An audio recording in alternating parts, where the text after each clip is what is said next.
Par contre, nous dit Rav Schwartz,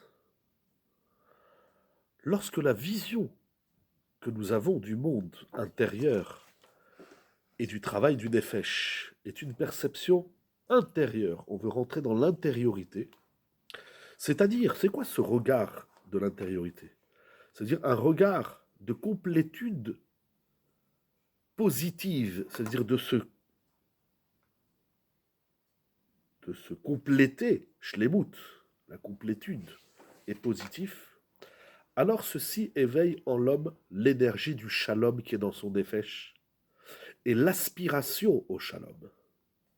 Avec cette énergie et cette aspiration, l'homme aborde le travail de la connaissance de soi dans une vue plus globale et dans la correction des parties de son être qui nécessitent une correction.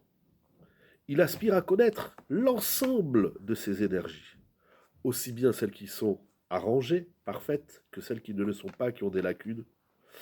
Et il veut travailler avec elles dans un état d'esprit de shalom, donc de nachat, d'apaisement, donc de connexion.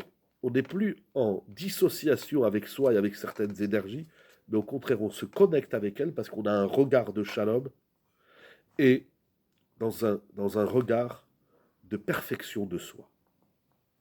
À quoi la chose ressemble, nous dit le Rav?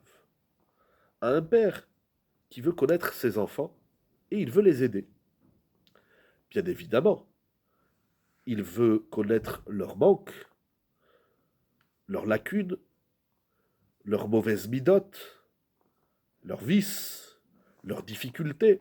Donc bien sûr, on veut connaître le négatif, le père veut connaître ce qui ne va pas chez son enfant, afin de l'aider autant que ce qu'il peut. Mais allons-nous nous imaginer que toute la volonté du père n'est de connaître uniquement les parties négatives de ses enfants?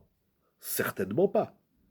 Le désir du père, c'est de connaître même les bonnes midotes de ses enfants, leur qualité intellectuelle, leur réussite, etc.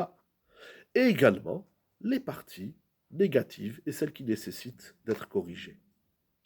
Lorsque le père voit le schéma complet de son enfant et il voit les choses avec un regard correct, il connaît ses enfants de façon authentique et précise et encore une fois avec un regard positif. Et même lorsqu'il vient aider ses enfants de corriger les parties abîmées, qui ont des lacunes,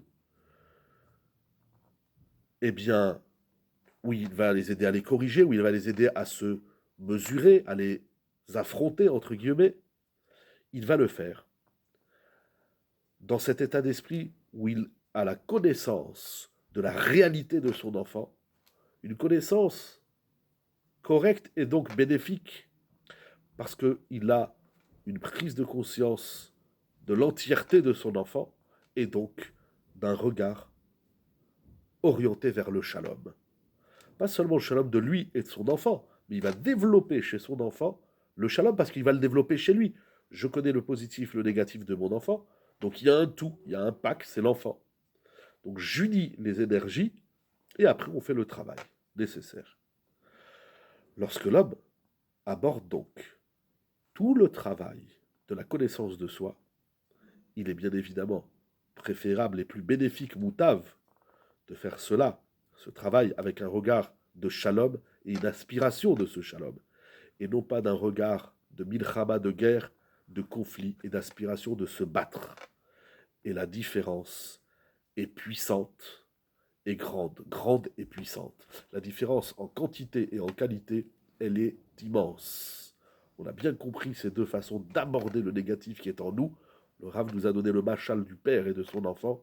C'est primordial. Comme on disait dans la précédente vidéo, ce n'est pas un regard d'éloigner des cochottes, mais au contraire de les intégrer, de les arranger. Donc d'avoir un regard général qui inclut tout, aussi bien le positif que le négatif. On n'est plus dans un état d'esprit de combat, de conflictuel d'ailleurs avec soi-même, mais un combat qui n'existe pas. Ce n'est pas un combat, c'est un travail de la connaissance de soi, de l'harmonisation de son être et de l'autonomisation de son être.